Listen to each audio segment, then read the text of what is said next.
welcome everybody. Thank you so much for joining us. We appreciate that you're taking time out of your busy day to spend a little bit of time with Natalie and I to join today's webinar, Butting Heads, Marketing and Sales Misalignment and How to Overcome It. Before we get started though, and I apologize, this might be a little bit awkward. Natalie, I kind of have a bone to pick with you. Which is my sales team has not seen any leads and we are starving over here. And as you know, our whole income is dependent on what we sell. Can you please just do your job and get us some leads? Todd, I thought we had this conversation a few weeks ago. Our team has delivered over 20 leads in the last few weeks. I actually looked at a few just yesterday. It doesn't look like your team's even following up on any of them. Natalie, we are the sales team. Marketing works for sales. In fact, everyone at this company works for sales because without sales, this company wouldn't even exist. All right. Now, obviously, we're role playing here. Natalie and I actually do get along and we have worked together for a while. But does that sound familiar to anybody on this webinar? It's a very common scenario where you see marketing and sales kind of going at each other instead of working in a complementary way.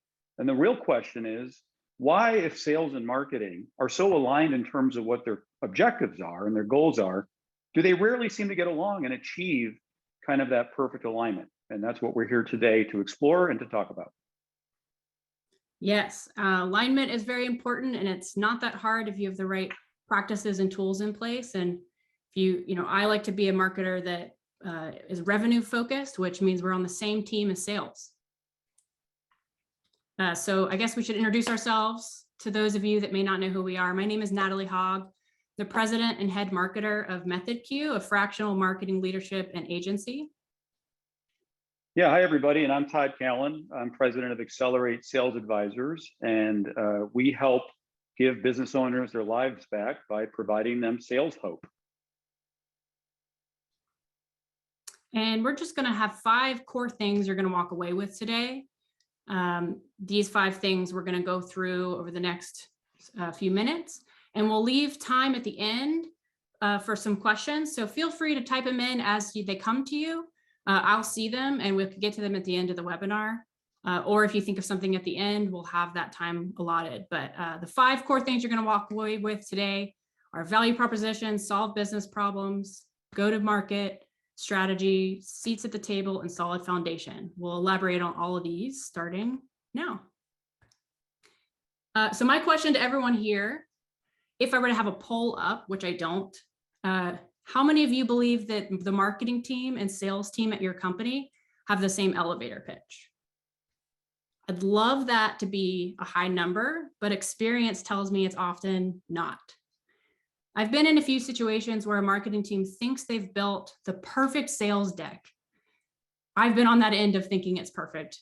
Then we bring it to sales and one salesperson says, oh, I don't even use a deck when I sell. Or the other one says, actually, none of this makes sense based on the conversations I'm having with customers.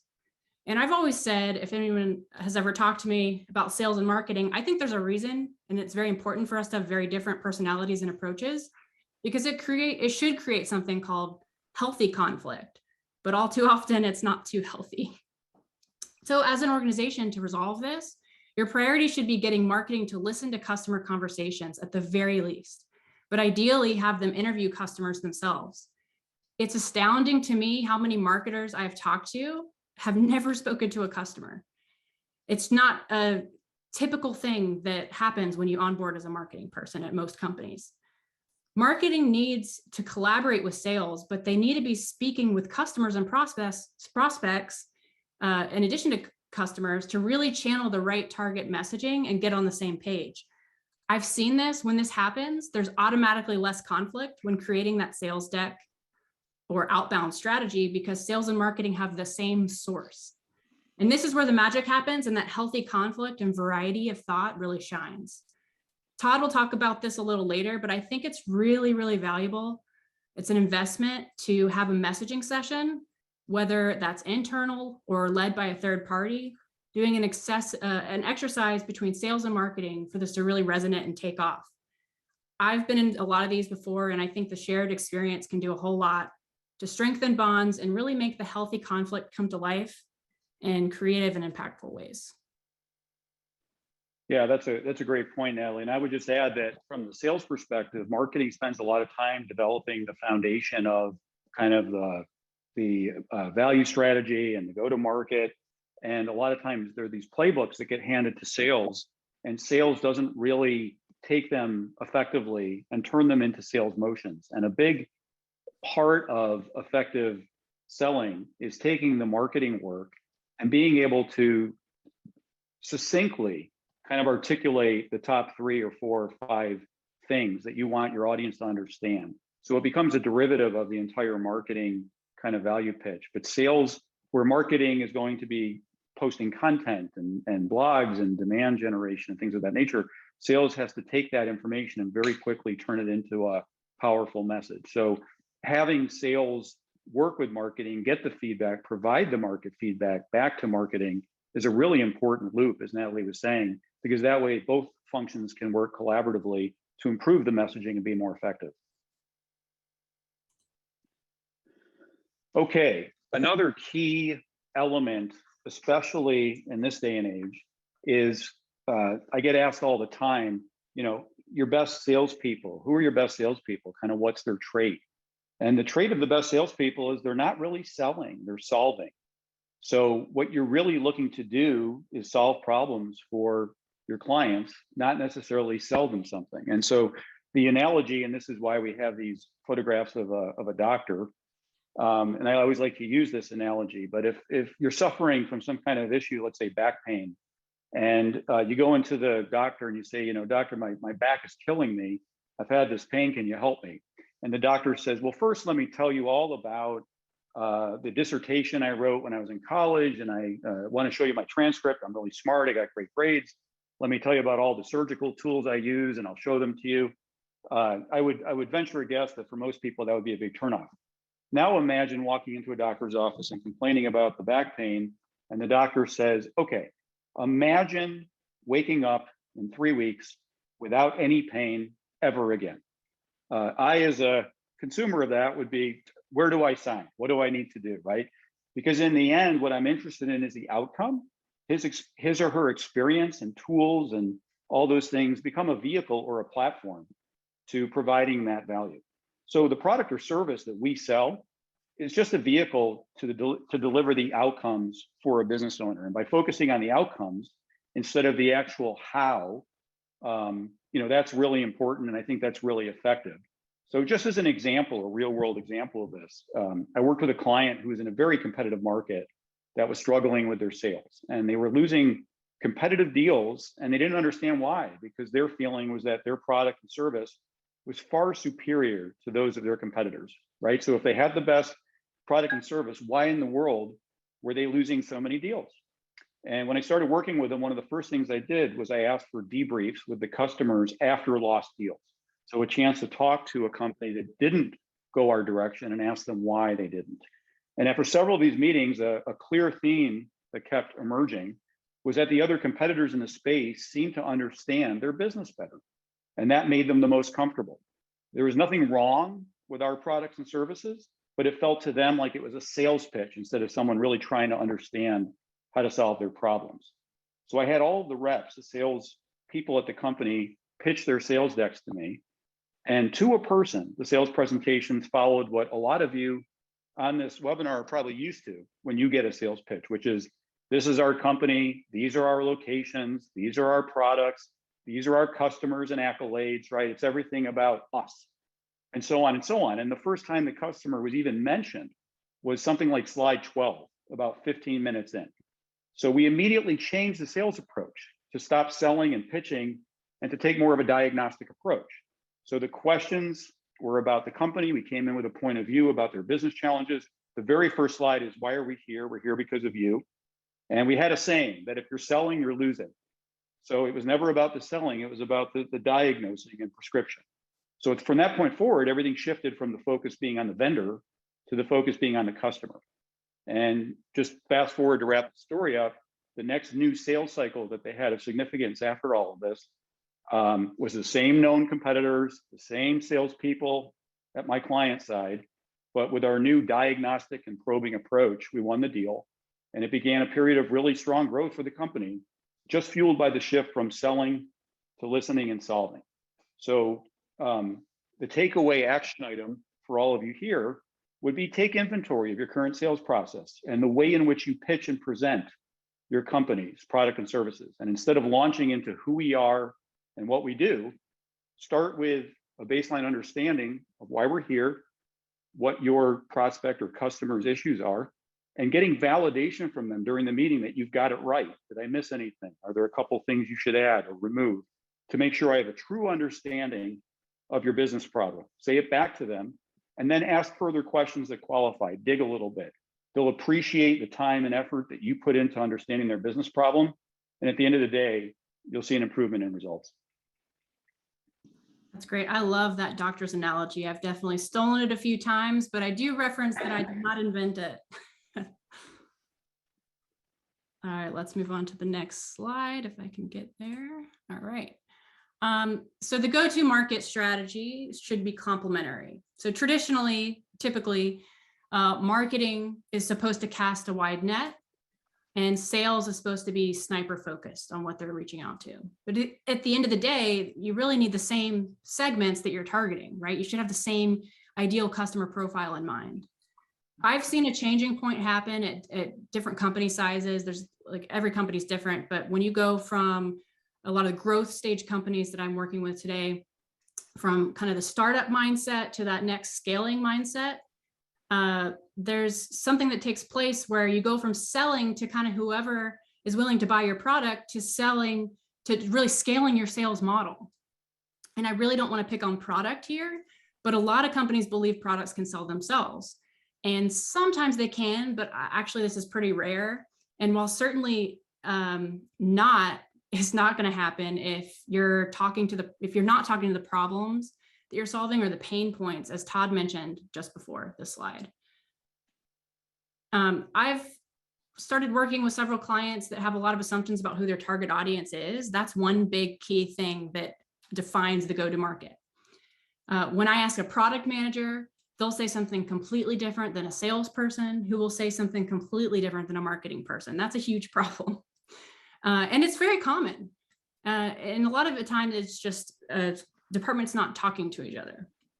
I ran into an example of this recently with a company that sells accounting software to businesses. Marketing's market research says that they should be targeting companies with annual revenues between $100 million and $500 million. But sales is having conversations with companies at the low end of that revenue band and learning that companies they're really too small and they're not closing these $100 million deals. In the meantime, marketing's spending all this money and time and effort advertising to these $100 million companies, but these deals aren't closing. And sales, once you pass the lead over to sales, you're going to get a question like Todd asked me in the beginning of this webinar, like, where are all my leads? Because you're ignoring the ones that aren't valuable. So how do you fix this problem? What do? You have to have a conversation and jointly agree on a target audience. I find it helpful to have a conversation with a shared group of people, varying departments, like get that product manager in there, get sales, marketing, C-suite, customer success. You need multiple group of people to help you define who that target audience is with specifics. At this time, it's just as important knowing what is not a lead, what is disqualified, as what is qualified. So for this, I personally follow Forrester's methodology, but there are many frameworks out there to help you find your audience that can help facilitate this discussion. And this one particularly, you can see on the screen, for those of you that are looking at the screen, you're looking at defining the firmographics you're trying to target, the specific industries, the buying centers, which are really just departments. And within those buying centers, there are personas, and each of those personas have specific needs. And so your product can address those specific needs for those people that we're talking about. On the right side of the screen, you see education, solution, and selection. This is how I look at the sales cycle. You have to educate the market on the problems that they need to be addressing. you want to tell people, to educate the market on problems you need to solve. And in the beginning of the solution, during education, then in solution, you're going to talk about how you can solve those problems and help them narrow down their selection during the selection process to ultimately choose you. Marketing should be involved in varying degrees across these 3 stages, but the majority of our time is spent during the education phase. So we really need to be aware of which personas are present during that period of the buying process in order to be successful. So this whole slide and talking points could be its own presentation. So this is just a taste, but I wanted to give a specific example of something that's worked for me. Yeah, that's great feedback, Natalie. Thank you. So the next key point is something that sounds very straightforward, but rarely is executed as part of kind of the company culture, and that's to have seats at each other's tables. You know, I've seen too many sales meetings that did not include marketing and vice versa. And, you know, how can marketing know what the customer feedback is without speaking to sales? And how can sales truly understand kind of the mechanics of the campaign and the go-to-market and where the focus and target should be and the follow-up messaging without regular interactions with marketing? So often these 2 departments with similar goals are operating completely independently and very rarely having interaction with each other. So these complementary efforts are essentially wasted. And an illustrative example of this is I had another client that had the exact culture Natalie and I have been role playing at the beginning, which is that, you know, sales reps were missing their quotas, blaming marketing, of course, right? Because you always need you always need someone to blame if you're a salesperson, right? So they blame marketing. Marketing blames the sales reps, of course, for not doing anything with the leads they're getting and so on and so forth. So I asked, when I came in, I asked how often the marketing and sales departments had meetings together. And the answer is pretty typical of what I see, which is not very often. The head of marketing was sometimes occasionally on the weekly sales call, but not always. It was always if she could make it, she would join. And the marketing team was never present at all. So the rest of the team kind of never had interaction with the salespeople. They relied completely on the head of marketing for their market feedback from the sales reps. And conversely, the sales team never sat in on any kind of marketing meetings, planning meetings, calendaring. So the only communication they ever had across departments was basically hostile emails, which complained about poor teamwork and communication and just overall really a bad culture. So we instituted weekly sales and marketing meetings with an agenda, which allowed for constructive feedback, but no complaining. And what we found was that both groups were really on the same side, which ends up leading to more leads and more revenue. You know, everyone's bonuses were essentially tied to the same metrics: revenue, sales. So sales became more aware of the work the marketing was doing to cultivate the leads, and actually became involved with the marketing calendar, to the point where in time, the sales reps would actually offer to host webinars and events and be thought leaders in some of the content that marketing was producing, blogs. And that provided market, and in turn, the salespeople provided market and customer feedback on messaging that was really valuable to marketing, because they'll come out with kind of their go-to-market messaging, but they need that constant communication and feedback loop to say which of our key differentiators are resonating, which of our key messages maybe are falling flat, because like anything, you're constantly making changes, you're constantly evolving your pitch, your differentiation, and your messaging. So without that feedback loop, it's really tough to continue to grow and be successful. So marketing helped sales in the sense that they could help the salespeople nurture sales cycles where there wasn't an immediate deal, where a salesperson would have a conversation and maybe the potential deal was further down the road. And in the past, the sales reps would have ignored that and let it sit and called back 3 months later, right? Hey, give me a call in 3 months. But by working more closely with marketing and communicating these types of deals, marketing can keep them warm and in a communication loop and constantly feed positive content, not anything salesy, but just thought leadership, which would always kind of warm these prospects so that when they were ready to re-engage with sales, they'd already been educated and they were further down the sales cycle than they would have been if we had just called them back 3 months later. So in the end, this particular company ended up tripling the number of leads that they had, and their conversion rates ended up doubling. So, you know, the action item here while it's not complicated, it's really just being on top of this. Look at your calendars. How often do marketing and sales share meetings? And make a deliberate effort to have some kind of sales marketing alignment meetings on a regular basis, which is not just leadership, it's leadership plus the teams that are actively doing the work. Whether it's QBRs every quarter, but it has to be more frequent. In my mind, it's usually weekly or bi-weekly.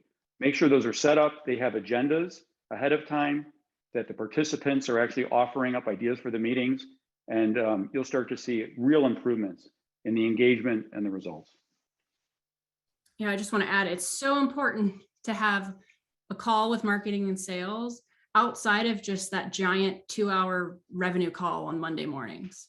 That's where people are not engaged. They're not actually communicating with each other. You're listening while you're passively working on something else. We all know that happens. So yeah, these are great points, Todd. Also want to add value. That's what you're saying about marketing, content, sales. We all need to deliver value to the prospects, and that's what's going to get them calling us back or thinking of us when it's time to purchase. Okay, so we've kind of been outlining and highlighting some of the key issues and what to look for and how to address them. But how do you really operationalize this into, the fabric of your company culture? Meaning, how do you make this a reflex item rather than a constant battle of reminders?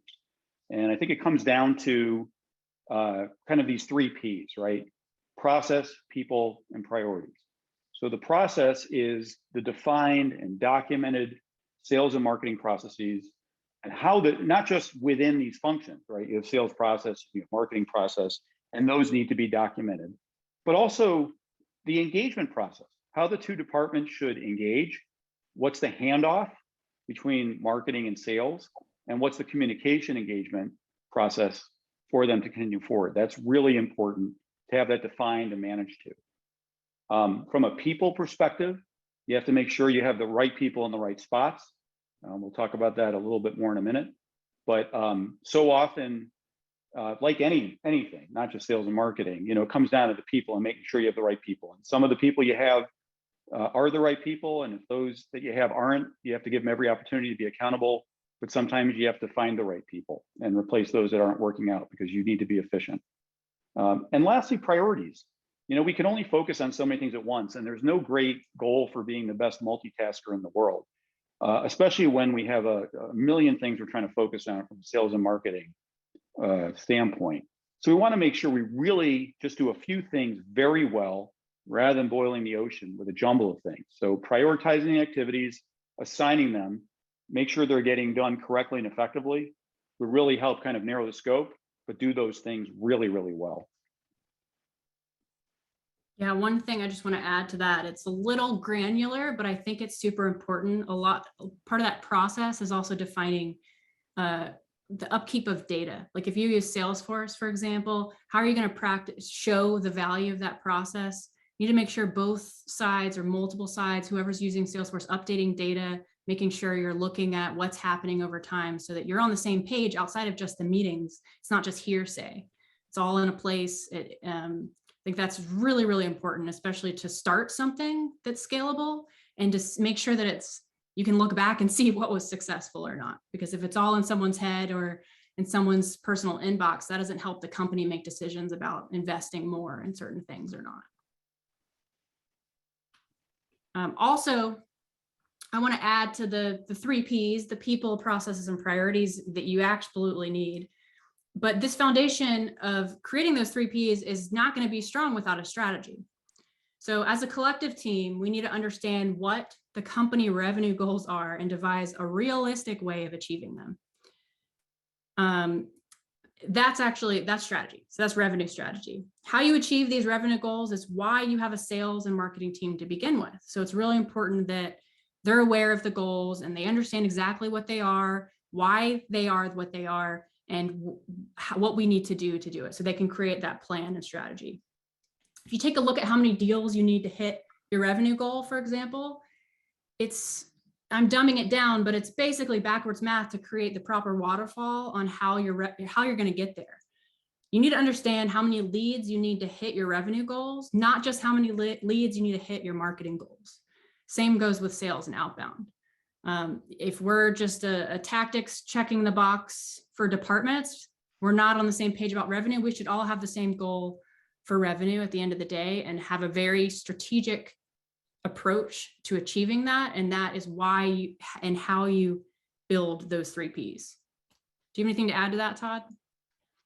I think that's spot on, Natalie. I mean, I think, you know, the strategy really kind of focuses on where we should be, and the other is part of it is the execution. So those 2 things go hand in hand. The only thing I would add is, you know, sometimes people get bogged down a little bit in the plan, right? The strategy. And I think it's good to have a plan, but I think what's even more effective is to be responsive. And to be responsive, that requires as much information and communication as possible in an organization. Those are 2 key things: information and communication. Meaning, there should be a free flow of information and sharing across sales and marketing, and not just sales and marketing, but product and other key functions, services, in real time, because the best strategy gets outdated very quickly. So you have to make sure you can pivot quickly, and that's going to happen. Also, leaders need to be able to empower their teams to take that information and do things with it. So I think that's just another point there. Yeah, that's a good point. Okay, so how do you do all this, right? I think in the end, to do it, you really have to have the right, we said you have to have the right people, but you also need the right leadership. And certainly you have to have the right sales and marketing leadership in place. You know, the right leaders are going to implement the structure and the processes and the strategy and the accountability. And they're also going to make sure that the right people are brought on board, and maybe the wrong people are no longer weighing your company down. So we've seen a trend, I think, in the last few years towards what I'll call fractional or outsourced leadership, where you have leaders who have, you know, decades of experience, and they're brought on to make an immediate impact without the fully loaded costs of a full-time employee.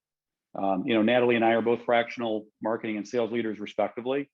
But regardless of whether you use a fractional leader or a full-time hire, it's really key to make sure you have the right leadership in place to manage the plan. And if you do, you know, there's no stopping your revenue growth over time. Yeah, I want to add to that. Some cases, fractional leadership makes sense for a business, whether or not you decide to move forward with that. You know, I've found across multiple industries, marketing and sales teams have dwindled over the last few years related to COVID and the financial crisis. They're typically the first teams to be let go. And as a result, companies are having a hard time scaling back while they're also being pressured by their investors to double their revenue. The amount of times I've heard, oh, we're doubling our revenue this year is countless. And yet they can't hire for their teams. So this is where fractional leadership and execution really gets, I don't want to oversell it, because if it's not meant for you, it's not meant for you. But this is where it can really help you, not only help you find the right people that are there full time, but help you start executing ahead of time.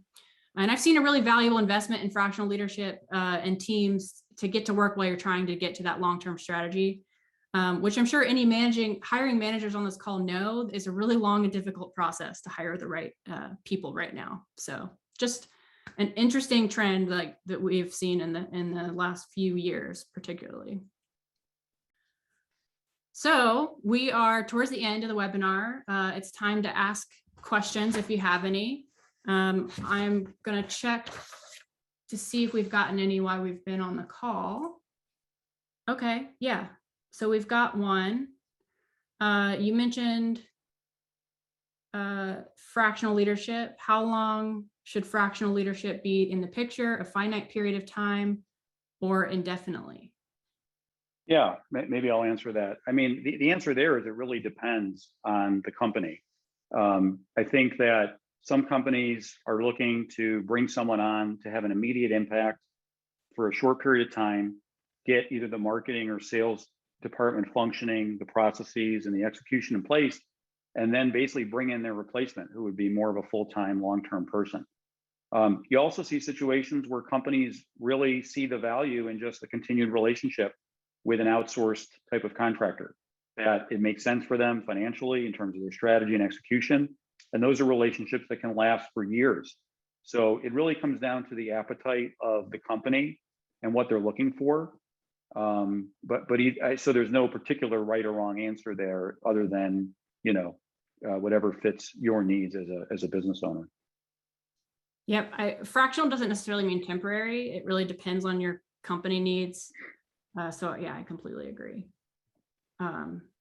There's a question here for you, Todd. Having worked with you in the past and valued it, you spoke once to the value of having marketing involved closely in QBRs. How do you see that best being facilitated? Great question. And I love any question that begins with having worked for you and enjoyed it. I think right away you've won me over. So, yeah, I think, I think the QBRs are quarterly business reviews, which really every quarter, if you think about a sales group, usually you're going to have weekly one-on-ones and weekly sales meetings. The QBRs are really designed to be more of a full day or two of really going over the strategic focus, really going over kind of what's your business plan for the upcoming quarters beyond just kind of what's in front of us. And in order to do that, I've always believed that the sales team needs the absolute support and vice versa of the rest of the organization. So if we go back to the very beginning and kind of our, joking around, so to speak, about, what have you done for me lately? There's no way as a salesperson, I should be able to expect the rest of the company to support me without me being able to communicate with them what's going on. And so in QBRs, I think it's very effective to not just have, let's say, marketing present in the QBR, but to take a leadership role, to give marketing enough chunk of time to actually update what they're working on, to ask questions, to offer up what they're doing with the calendar and content and who can help, and allow them to really roll out their business plan to the sales team. And I found that in some companies I worked with over time, as we grew and we grew out the number of people, the QBR suddenly had to go from half a day to a full day to a second day, where that second day was simply marketing and product and other functions that would come in and talk about the latest, offerings and marketing plans. So always a critical point to have to carve out time for those other functions. It'll pay off huge dividends for you in the long run. Nice. Yeah, we've got quite a few other questions coming in. I'm gonna pick which one to ask next. Okay. Let's see here. Here's a good one. How do you propose bringing up a weekly meeting for the sales and marketing team? I think it's important to put it on the calendar for one, but like as Todd said earlier, make sure you have an agenda for it. So what are we updating each other on?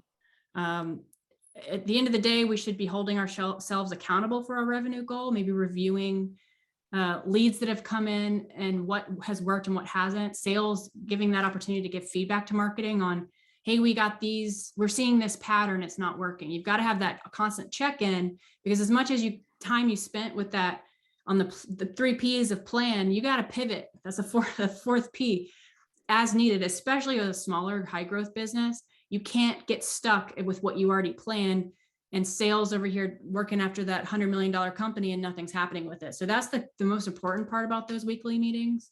And I think that there should probably be a few running topics. Maybe another one that comes to mind that might be a little selfish from a marketing standpoint, a company is willing to talk to us and give us their case studies. But especially a topic about, here's what I've learned from customers recently or prospects recently. Give that opportunity to give marketing constructive information, not just when you need to give feedback on something. Give us what you're hearing in the market. Bring us in on a call during the week too. And we're not going to bother you, but we want to hear and empathize with your position and how those prospects are talking to you. Anything you want to add? Yeah, no, I'll just piggyback on that in 2 areas. One would be having a marketing resource join some sales calls, even if they're just participants. There's no better way for marketing to understand what's going on than to see firsthand how a customer reacts to the positioning and the conversation, all that kind of stuff. So that's really critical. And then I think overall, when it benefits to have reviews of won deals and lost deals. So I think part of this sales and marketing weekly meeting should always be a readout on why did we win a deal and why did we not win a deal. And that sort of has to be managed so that the salesperson, as a sales manager, I would always manage a salesperson to not say we lost because of price or, we won because I'm a great salesperson. I mean, there has to be valid reasons, but it's a way for a company to really drill into what's working well when we win a deal. What's the feedback? What are the drivers? Because we want to do more of that. And then when we lose a deal, let's be honest. We probably didn't execute well enough. Maybe our competitor, going back to what I said earlier, the story about, the feedback when I did this with a client was your competitors just seem to understand our business better. So that was where we had to pivot and focus. So those won-loss deal reviews are really important, especially when they're live and in person and not just an email. Yeah, I agree. I've learned a lot from that, especially in my world of RFPs and learning, RFPs are not necessarily the best path to winning a deal, but you can learn a whole lot for why they have the natural review for why they didn't pick you, that you can learn a lot during that time. Right. Here's a really good question. Do you think marketing has animosity towards sales departments due to the fact that the sales team gets paid commissions? What if the marketing people were incentivized with bonuses from sales benchmark? This would make it a true team effort to be more effective overall. Yeah, I mean, 100%. I don't think marketing has animosity towards the sales people unless they have the assumption that they're doing nothing and they're going to get paid more and they're making marketing be their admin to get the deal. I think that's maybe when that comes up. But at the end of the day, marketing usually does have an incentive for revenue. The team members, maybe not all the team members do, but the leader does. And so maybe that's something that should be more common. And to make them work together, or even having I think it'd be really valuable to have an incentivization on certain deals. For example, answering an RFP where marketing, or answering something where marketing has to do a presentation and we're putting a lot of work into it. If we could get a cut of that deal, that would be really incentivizing, and I doubt we'd have much fights. But I don't know if that's going to solve the problem. I mean, money can motivate a lot of people, but it's not everything at the end of the day. Yeah. And I think, we've seen different examples of, sometimes there's a little bit of, hey, we generate all these leads and then it's not our, marketing can't control whether sales closes the deal or not. So there should be an element tied to, how many sales qualified leads did marketing generate, so that at least they're measured against that, separate from whether the deal closes. But there's always a component of revenue tied to that. And then I think there's another component, not just marketing, but sometimes in organizations, the salespeople are resented because it's like, man, they don't seem to work as hard as I do, and yet they get the commissions and I don't. And at the end of the day, anyone's welcome to try to become a salesperson and carry a bag and have a quota. The only downside is if you don't hit your number, your life cycle at a company may not be very long. So even though on the surface, salespeople, may appear to be kind of walking away with a commission check, the reality is, only the best are going to survive. So it's really something that I always say as a sales manager, my sales team should make more money than me, right? Meaning I want those salespeople to be motivated and excited because they're driving the top line revenue growth for the company. Yep, that's a good answer too. Another one is, what is the process of a fractional marketer coming in and learning existing sales processes? How do you develop that trust and relationship? It's a really good question. I can take a stab at answering that off the cuff. I would love Todd's thoughts too, even though you're not in marketing, but how do you do the same with learning the sales process as you join?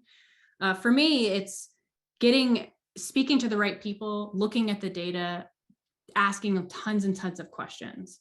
A lot of times I've done this where I walk in, I spend a few months getting to know the right people, looking at the data, understanding sales process. I always ask to join a call in the beginning, or hear at least a recording of a call, or a few, and take that time to really, you come up with, you think the sales cycle, but then you find out that, people aren't putting it in Salesforce, or it's not done this way, or this is the old way we used to do it.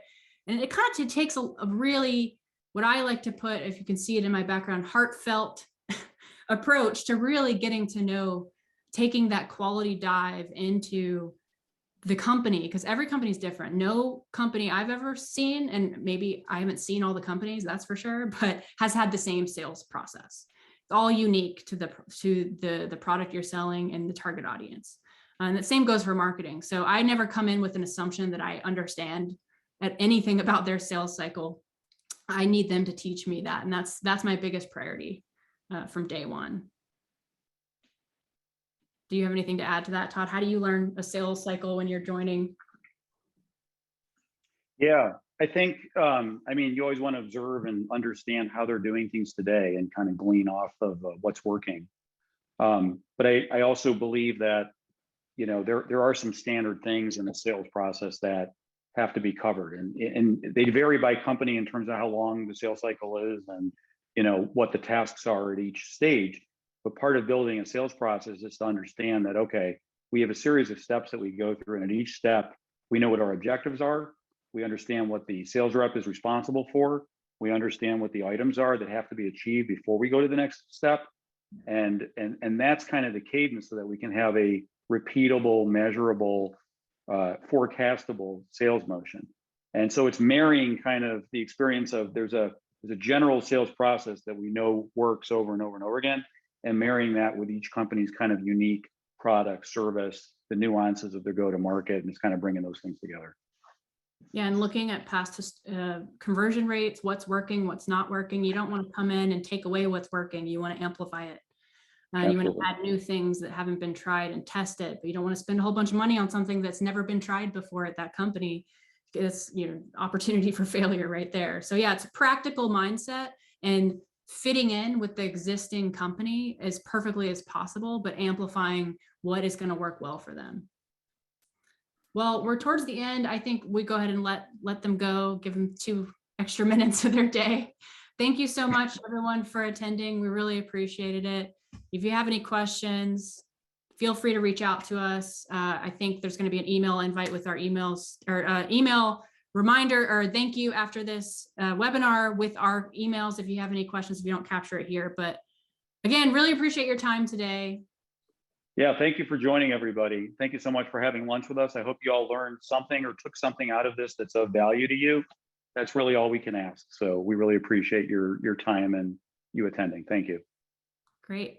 Thanks so much.